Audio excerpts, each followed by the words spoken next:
Goon Squad, welcome back to another episode of Correctional Officer Stories with Steve. As always, I'm your host. Your boy's back. It's been, about a week since I put out a video. Had some things going on Thursday and Friday of last week that I had to take care of. And then just been some things going on where I haven't had a chance to get at y'all and talk to y'all. But here I am. I'm back.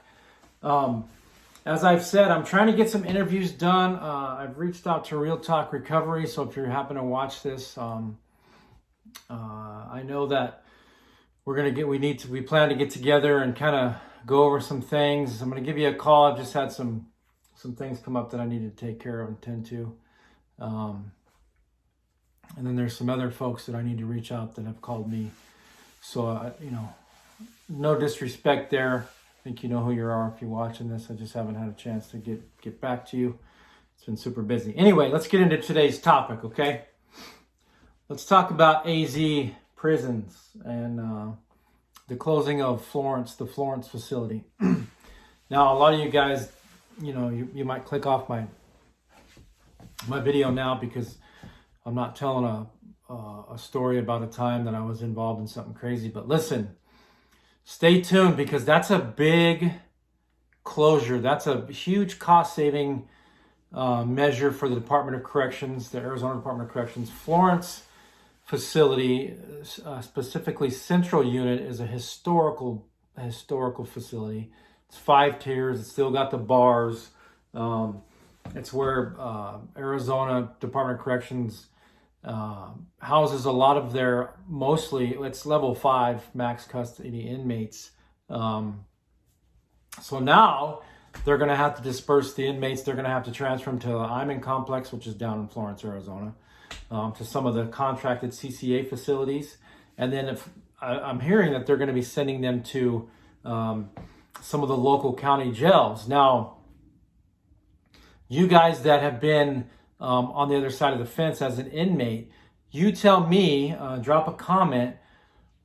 What would it be like for you? Let's say you're doing 5, 10, 15 years. You got some good time left on your sentence. All of a sudden you get sent back to county jail to serve out your time, or at least for a good year or two while they're waiting to see where they're going to put you. I don't know how good of an idea that is to send you back to county jail. I mean, you've already been through the county jail system. You've already caught your time. You're going to prison now to serve out your sentence. And now they're going to boot you back to county where all kinds of shit goes on. All kinds of stuff. Not that it doesn't in prison, but county's just a different beast. And you inmates that are, trying to do your time in peace, it's going to be totally different in a county jail setting. It's going to be completely different. Inmates want to get the hell out of a county jail. They're done. To get my time, give them my time, send me to the prison, let me serve my time and get out. Get on my ERC date. And now you're going to be headed back to, a county jail dealing with all the bullshit that comes in and out of there. So I'm really interested to hear from an inmate's perspective how they would feel getting sent back to, say, Maricopa County facility or Lower Buckeye Jail, which is a county facility. Any of the county facilities, Pinal County, where a lot of them are going to go. I'm interested to hear what your side of the story is. Is it going to cause more fights? Maybe if you've got away from the dope game, you might get back into the dope game because there's so much dope in there. There's dope on the yards too, but in county, there's a lot. Is there going to be more punks rolling through county? Like what? I'm just interested to know your guys' take on how going back to a county facility after you've been serving your term in a prison facility because you've caught your time and now you're doing your prison bid. Now you got to go back to the county and deal with all the nonsense that goes on in county. The detention officers are obviously different. They treat the inmates completely different than most correctional officers do in a prison setting. It's way harder to see, to get health services if you submit an H&R, which is a health needs request, or if you need psych services. However, if you're on some meds that's not on the prison formulary, they might now have it in county, so you might be able to get on it, but then you might get up and booted out of county because they found you a home back in the prison facility. So it's going to be crazy. And I think what they're going to do is they're also going to make that central unit at Florence, they're going to make that into like almost like an Alcatraz. They'll probably redo it. You can go visit it. You can see what it was like for inmates to be in there. You know, who knows? Or they might just level it. I don't know. But it'd be a good idea to just turn it into a museum and make money off of it, right? Because they're done dumping money into that facility that has been around forever and that you just cannot maintain. Then you got Lewis, on the other hand, where it's going to cost $50 million for doors. Are they going to shut that facility down? So there's a lot of decision making going on in the prison system right now in Arizona.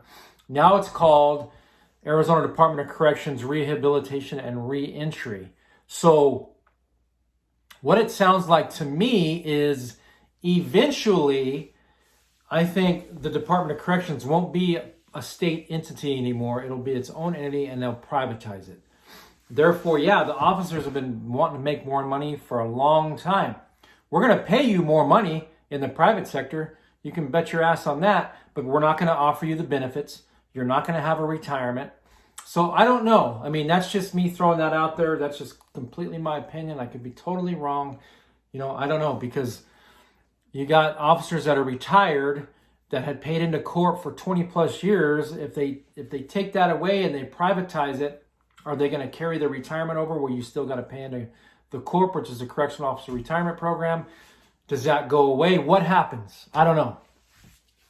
A lot of questions there. So I'd like to hear some of your guys' feedback on that, and soon I'll be able to go live where I can get some feedback. But drop some comments down in the comment section below and give me your feedback. Do we think that correctional officers, inmates, do you think that it's going to privatize AZ Department of Corrections, or do you think it's going to remain a state entity and it'll just continue from there? I don't know. I want to hear your feedback. Anyway, guys, I really appreciate the support. I don't know how many subscribers we're at. I think we're at like 940 or 935. I don't know. We're almost to 1K. So I appreciate that. All my Goon Squad, much love to you guys. I really appreciate it. You guys are always, supporting me, and I get some good messages, and I'm going to try to get these interviews done and get on some channels and get my story out there and hear somebody else's story, about addiction, and, they were incarcerated at one point, and, I don't know, but my life may change here shortly and get more busy. I just don't know the direction it's going right now. There's some plans in the works, so I don't know. We'll see.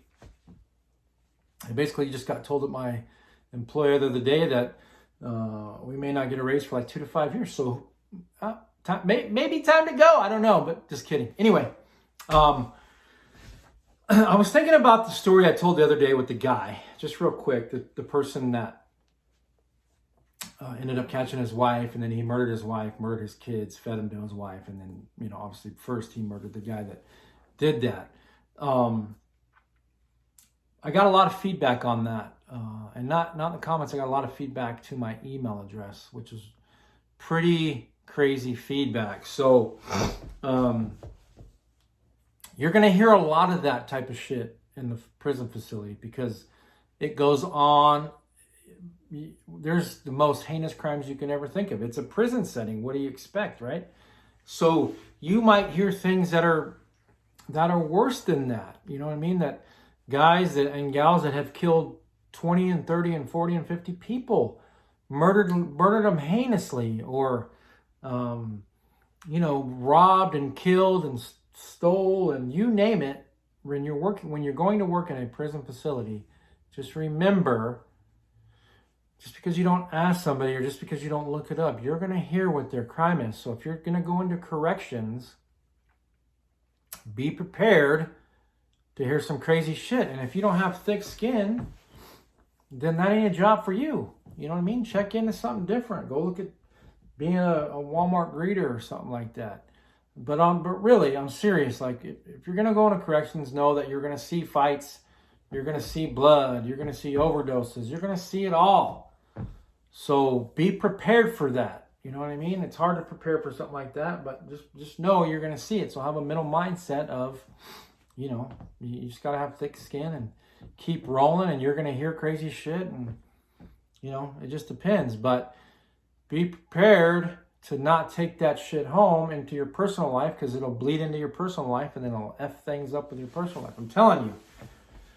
Corrections is a high divorce rate. So you really got to put effort into your relationship, your personal relationship at home with your family, your wife, your husband, your boyfriend, your girlfriend, your fiance.